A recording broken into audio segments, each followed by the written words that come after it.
آپ دیکھ لیجئے آج امریکہ کس منہ سے کہتا ہے کہ اسرائیل کو ہم کہہ رہے ہیں کہ بھائی یہ بربریت روک، لیکن اسرائیل ہماری بات نہیں سنتا۔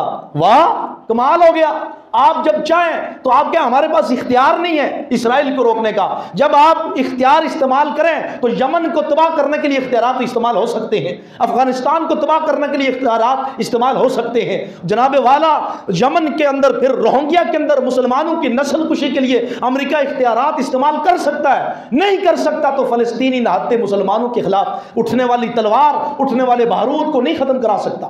اور اللہ اکبر، یہ جنگ نہیں ہے، یہ مسلمانوں کی نسل کشی ہے۔ ایک طرف جنگ کیسے ہوگی؟ ایک طرف نہتے فلسطینی ہاتھ میں پتھر ہے اور دوسری طرف بارود ہے، ٹینک ہے۔ بھئی جنگ تو معیار کے اوپر ہے نا، بھئی سامنے والوں کے پاس بھی اسلحہ ہے، ہتھیار موجود ہے، اور یہاں بھی موجود ہے۔ یہاں تو ہاتھ میں پتھر ہے اور وہاں جناب ہر طرح کی اور دنیا کے ورلڈ لیول کی ملٹری آرمی موجود ہے، ٹریننگ شدہ، اور یہاں اس طرف نہاتے بچے موجود ہیں۔ اور جناب وہ دھماکہ ہوا، مساجد شہید کر دی گئی، اڑا دی گئی، آذانیں ہو رہی ہیں اور آذانیں ہوتے ہوتے بم لگے اور مساجد شہید ہو گئی۔ اور جناب کیا اسپتال، کیا بچہ، کیا بوڑھا، کیا جوان، کیا عورت، کیا مرد، کوئی نہیں بچا۔ یعنی آج جو فلسطین کا نقشہ ہے وہ سوائے کھنڈرات کے کچھ نہیں بچا پیچھے۔ مجھے بھی دکھ ہے، آپ کو بھی دکھ ہے، لیکن کیا کیا جائے؟ خلافت جب موجود تھی نا اس وقت انگریز، یہ چاہے چٹی چمڑی والا ہو یا کالی چمڑی والا ہو، کسی کی بھی چمڑی والا ہو، یہ بولنے سے بھی پہلے 100 بار سوچتا تھا کہ اگر میں نے کوئی ایسی ویسی بکواس کی تو مسلمانوں کا خلیفہ جو قسطنطینیہ میں بیٹھا ہوا ہے وہ اعلان جہاد کر دے گا۔ آج مسلمان پسے ہوئے ہیں، کشمیر میں مارے جا رہے ہیں، کشمیر میں کاٹے جا رہے ہیں، کشمیر کے اندر ظلم ہو رہا ہے، چاہے وہ یمن ہو، چاہے عراق ہو، شام ہو، برما ہو، چیچنیا ہو، بوسنیا ہو، فلسطین ہو، مسجد اقصی کا اعتراف ہو، کوئی بھی علاقہ اٹھا کے دیکھ لیں، مسلمان پکار رہے ہیں تو ہے کوئی ہماری مدد کرنے والا، ہے کوئی مدد کرنے والا۔ لیکن مدد تو تب ہوتی جب ہم قرآن کو ماننے والے ہوتے، جب ہم قرآن کو چومنے والے ضرور ہیں، ایمان کہتے ہیں ہم مسلمان ایمان رکھنے والے ضرور ہیں۔ غور کریں کہ وہ بچے، وہ عورتیں، وہ مائیں، وہ بیٹیاں، وہ بہنیں، وہ جو فریاد کر رہی ہیں کہ ہے کوئی ہماری عزت بچانے والا۔ محمد بن قاسم سندھ کیوں آیا؟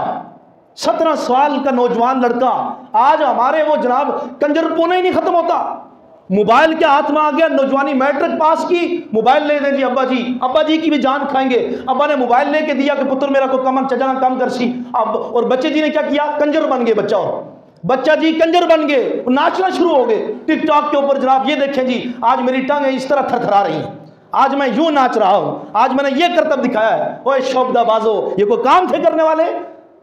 محمد بن قاسم 17 سال کا نوجوان، وہاں اس نے ایک اپنے کام سے گزر رہا تھا، حجاج بن یوسف کے دربار سے کسی کام سے جا رہا تھا، تو کوئی سفیر یا کوئی تاجر کھڑا ہوا، حجاج سے بات کر رہا تھا کہ میں سندھ گیا تو وہاں مسلمانوں کی بیٹیوں کو قید کیا جا رہا ہے اور ان کو مارا جا رہا ہے۔ اللہ اکبر، یہ گزرتے ہوئے اس جوان نے یہ باتیں سنی، رک گیا اور کہا ٹھہرو تو صحیح، کس جگہ پہ مسلمانوں کی بیٹی، میری بہن کو کوئی تکلیف دے رہا ہے؟ اللہ اکبر، فوج، جری فوج لے کے، وہ بے باک لشکر لے کے محمد بن قاسم سندھ پہنچا اور راجہ دھار کو روندتے ہوئے اسلام کا قلعہ بنا دیا سندھ کو۔ باب الاسلام سندھ کہا جاتا ہے، باب الاسلام، اسلام کا دروازہ، اسلام یہاں پہنچانے والی ہستی کا نام محمد بن قاسم ہے۔ نوجوان 17 سال کا لڑکا، تو وجہ کیا ہے؟ جہاں خلافت ہوگی، جہاں حکومت ہوگی، جہاں قرآن کا نظام ہوگا، وہاں یہ مارا ماری نہیں ہوگی، وہاں اگلا مارنے والا بھی 100 بار سوچے گا کہ میرے ساتھ حشر کیا ہوگا، میرے ساتھ ہوگا کیا، میرا کیا بنے گا، وہ 100 بار سوچے گا بولنے سے بھی پہلے۔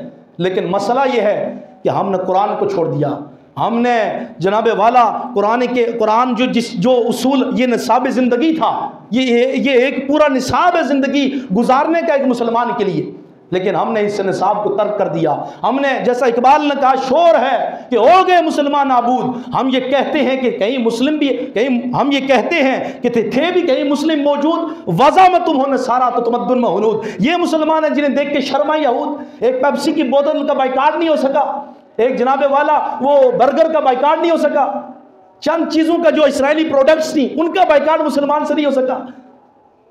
اور عرب کو دیکھو، عربیوں کو دیکھو، شیخ سدیس، امام کعبہ کی بے غیرتی کا عالم دیکھو، کہ وہاں جب یمن کے اندر کسی علاقے میں تقریر کے لیے گیا، وہاں یمنی ایک کھڑا ہو گیا، معذور تھا، اس نے کہا تم ہمارے قاتل ہو، اسرائیل صہیونی تو مار ہی رہے ہیں، قاتل تم ہو کہ حرم کی تمہیں امامت ملی ہوئی ہے، اس کے باوجود تم نے آج دن تک ہمارے لیے ایک لفظ بھی نہیں بولا، اور جب تم نے زبان کھولی تو یہ کہا کہ فلسطین والے تماشا کر رہے ہیں، ہماری حمایت کے بجائے تم نے اسرائیل کی حمایت کی۔ اور آج بھی OIC جو ہے، OIC ورلڈ لیول پہ جو سمجھدار ہے سمجھتے ہیں، یہ پتہ ہے کب بنی ہے، کیوں بنی ہے؟ جب مسجد اقصیٰ کے ایک کونے میں آگ لگی تو یہ اس وقت وضع میں آئی تھی، یہ اس وقت بنائی گئی تھی کہ یہ مسلمانوں کے شعائر کی حفاظت کرے گی۔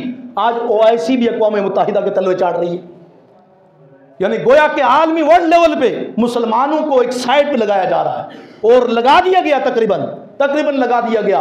پاکستان کی حالت آپ کے سامنے ہے، یعنی IMF جس ملک میں داخل ہوا اس نے اس ملک کی جڑیں کھوکھلی کر کے رکھ دی، اور اللہ اکبر جس ملک میں اس نے سودی نظام، سودی لابی لانچ کی، جب سود اللہ کے ساتھ جنگ ہے، اعلان جنگ ہے، وہاں برکت نہیں آ سکتی، وہاں رحمت نہیں آ سکتی، وہاں خیر کا نزول نہیں ہو سکتا۔